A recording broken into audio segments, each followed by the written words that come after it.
ఓకేనండి. నిన్నటి రోజున జరిగిన మహాధర్నా విజయవాడలో అందరూ కూడా అన్ని జిల్లాల నుంచి రాష్ట్ర వ్యాప్తంగా నలుమూలల ఇక్కడికి తరలి రావడం జరిగింది.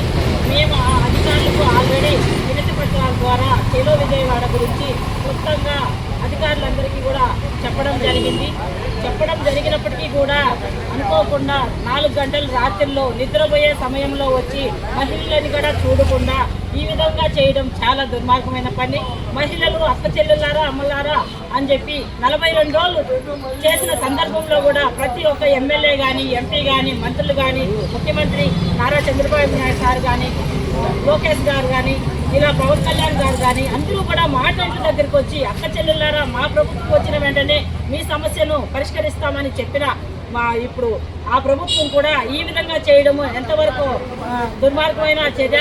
ఇది మేమందరం కూడా తీవ్రంగా ఖండిస్తాం. 3 సంఘాల నాయకత్వాన్ని, రాష్ట్ర నాయకత్వాన్ని పిలిచి మాకు కనీస వేతనం ఇవ్వాలని చెప్పి మేము అడుగుతున్నాం. మాకు కనీస వేతనం బతకాలన్నా 4 కుటుంబం బతకాలి.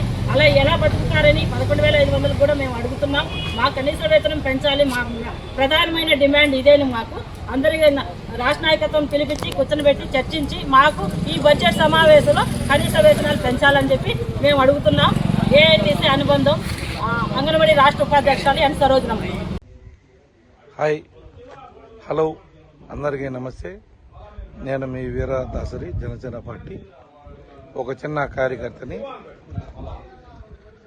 ఈరోజు మన రైల్వే కోడ్ నియోజకవర్గంలో ఉద్యమి సభ్యత్వ నమోదు కార్యక్రమంలో ప్రతి ఒక్కరూ సభ్యత్వాల కోసం పరిగెడుతున్నారు, పోటీ పడుతున్నారు. దీని గురించి నాకు కూడా చాలా సంతోషంగా ఉంది. కానీ ఈ పరిగెత్తే విధానం ఏ విధంగా ఉందంటే, ఎదుటి వ్యక్తి సభ్యత్వాలు మన జనసేన సభ్యత్వాలు ఇంతకుముందు క్రియా వాలంటీర్స్ ఏదైతే ఉన్నారో అలా ఉన్న వాలంటీర్స్ వాళ్ళకు సంబంధించిన ప్రతి ఒక్కరి ఐడి నుంచి పెండింగ్లు ఏమున్నాయి, ఎవరెవరు ఎన్ని చేస్తున్నారు, ఇప్పుడు లీడర్లు కావాలని చెప్పని ఈ విధంగా పెండింగ్ ఉండేటి మిగతా వాళ్ళ ఐడీల్లో నుంచి రెన్యూవల్ చేసేసి మేము చేశాము, మేము లీడరు అని మీరు అనుకుంటే ఇది ఖచ్చితంగా పొరపాటే మీది. ఎందుకంటే కష్టపడితే కానీ ఫలితం రాదు. అలాంటిది మీరు ఎవరో కష్టము ఎన్నో సంవత్సరాల నుంచి రెన్యూవల్ చేసి సభ్యత్వాలు చేసి ఈరోజు ఒక వ్యక్తి కష్టాన్ని మీరు దోచుకొని మేము లీడర్లోనే తిరగడం తప్పు కదా. ఒక్కరవన్న సిగ్గు శరవణ మీకుందా? మీకుంటే చెప్పండి, మాకు సిగ్గు శరవం ఉంది, మేము అటు చేయమని. లేదు, మాకు మా బతికింతే, మేము ఇటు చేసుకునే మేము రాజకీయంగా తిరుగుతాం, మేము లీడర్లు కావాలి, ఎవడు సంకయ్య నాకుతో ఏ చిల్లర పనైనా చేస్తామని చెప్పని బతకండి. మీ చిల్లర బతుకు మాది ఇంతేను అని చెప్పండి అందరికీ ఓపెన్గా. మేము కూడా వదిలేస్తాం. ఇంకా పార్టీ కూడా మాకొద్దు. ఏమి చేశారు మీరు నాయకులు కావడానికి? కోడూరులో ఇలాంటి చిల్లర పనులు, ఇలా చిల్లర రాజకీయాలు, బ్రోకర్ల పనులు తప్ప మీరు ఏమన్నా పనులు చేశారా? ఒక కార్యకర్తలు ఇంతమంది పార్టీని ఈ పొద్దు నిలబెట్టిన 10 సంవత్సరాలు, దశాబ్దం కాలం నిలబడిన వ్యక్తులకు మీరు నిలబడినారా?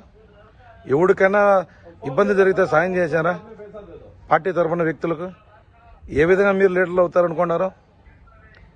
మళ్ళా మీరు మేము 1,00,000, 2 లక్షలు ఇచ్చాము ఆఫీసులో, మేము సభ్యత్వాలు చేస్తున్నాం, అయిపోయింది, మాకు పదవులు వచ్చేస్తున్నాయి, పార్టీ మాకు, మీకు పార్టీ తరఫున పదవులు వచ్చినా, మీకు సభ్యత్వాలు చేసినా ఇక్కడ ఏ ఒక్కడు మిమ్మల్ని లీడర్లుగా గుర్తించి మీ వెనక తిరిగేవాడు ఎవడు లేడు. రాసి పెట్టుకోండి, గుర్తు పెట్టుకో. ఇక్కడ ఎవడైనా జనసేన పార్టీ అంటే ప్రాణం పెట్టి నిలబడి పార్టీ కోసం బ్రతికే వాళ్ళే తప్ప మీకు భజన చేసి మీ భుజాలు మిమ్మల్ని భుజాలపైన మోసే వాళ్ళు ఎవరు ఉండరు. జై జనసేన, జై హింద్.